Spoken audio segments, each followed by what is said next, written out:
Welcome to Jumanji! Hi and welcome to Movies Suck. Today I'm reviewing Jumanji, The Next Level.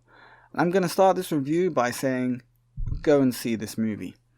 It is just so much fun. I wasn't a big fan of the first movie. I remember sitting there and just not getting it. It just didn't feel like Jumanji to me. Or maybe I was just too hung up on the original movie, which I couldn't help comparing it to. Let's face it, very few comedies can compare with a Robin Williams-led movie.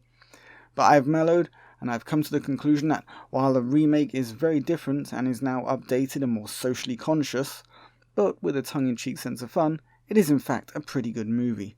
And I'm glad to say that Jumanji The Next Level lives up to the fun feel of the first movie. Director Jake Kasdan actually manages to pull off the sequel challenge by making a movie that does not disgrace the name of its predecessor. It is silly, it is fun, it's full of amusing jokes and daft happenings. I came back and things actually got worse. It manages to tick all of the comedy boxes. I went into this movie not expecting much and was very pleasantly surprised by how good this actually was, and the inclusion of Danny DeVito as Eddie and Danny Glover as Milo were just fantastic, because seeing Dwayne Johnson and that little Chinese girl Awkwafina attempting to impersonate Danny was bizarre. Are we in Florida? But Awkwafina in particular tried very hard with her voice impersonation. It doesn't quite land, but she tried very hard. The original cast have also all returned for this sequel, which is great, as it's always awkward trying to replace a character with a new actor for a sequel, then pretend that it's really the same guy. The Rock shines as usual in any action role, and his comedy timing is just about perfect, making even comedy aficionados such as Jack Black pale by comparison. I think my eyes are a different color. All of you is a different color.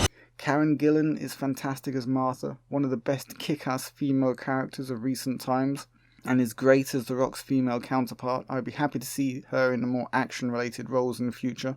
Bethany. Jack Black is, well, Jack Black, and is passable as usual. Weaknesses: heat, sun, and sand. Kevin Hart plays Danny Glover in a very amusing way that makes his double act with the Danny DeVito channeling Johnson just a joy to watch. Would you look at me? I haven't looked like this since... Never. You look like this never. Unfortunately, at some point you have to mention the story, which really is the only truly weak point of this movie. It's boring, it's hard to keep track of, as the characters just seem to jump from one situation to another with no real sense of logic or even of travel sometimes. It's a very strange thing, but then they're supposed to be inhabiting a video game, and most games are not excessively accurate over the between storyline moments. Sometimes you're just going to find yourself in a cave with a torch and a knife and just get on with things. I don't know if that's what was intended, but it's certainly how it feels. And if you get hung up on the story, then this movie becomes a lot less interesting and fun to watch. What is important here is the interactions between the main characters.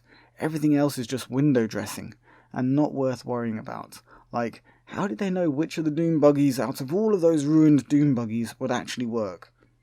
Who knows, it doesn't matter.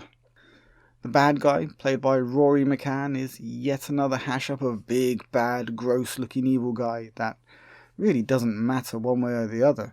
Yes, he is supposed to be big and scary and does horrible things to the people around him, but beyond a momentary, "Oh, that is horrible," reaction, you'll mostly just forget that he was even part of the plot until you get to the ending sequence, where he turns up again and you suddenly remember, oh yeah, they're supposed to be doing something or other with that guy. Completely forgot.